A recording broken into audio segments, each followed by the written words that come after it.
যতগুলো সফেদার জাত বের হয়েছে সব থেকে মিষ্টি, ফলের ধরন ভালো, এক নম্বরে যদি থাকে আমি বলবো থাই ল্যাংচা সফেদা।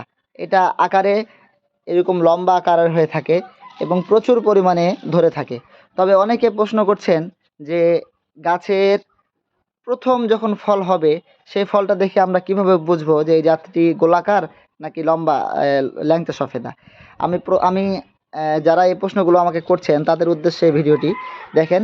যখন ফল প্রথম ছোট অবস্থায় থাকবে তখন কিন্তু এটা গোলাকার থাকবে। এটা দেখে বোঝাই যাবে না যে এটা বড় হলে আবার এরকম আকার ধারণ করবে, এটা কিন্তু ছোট অবস্থাতে বোঝা যাবে না। যেমন এইখানে দেখেন, এই ফলটা দেখেন একদমই ছোট, এটা কিন্তু গোল হয়ে আছে, কিন্তু এটা যত দিন যাবে তত এরকমভাবে লম্বা হতে থাকবে। হ্যাঁ, এক পর্যায়ে গিয়ে এটা কিন্তু অনেক বড়, এরকম বড় সাইজের হয়ে যাবে এবং একদম মোটা বড় হয়ে যাবে। তো এদিকে দেখেন, এদিকে কতগুলো ফলন হয়েছে, প্রচুর ফলন। সফেদা গাছ কিন্তু ছাদে খুব ভালো হচ্ছে, যতই রৌদ্র পড়বে ততই মিষ্টতা বাড়বে।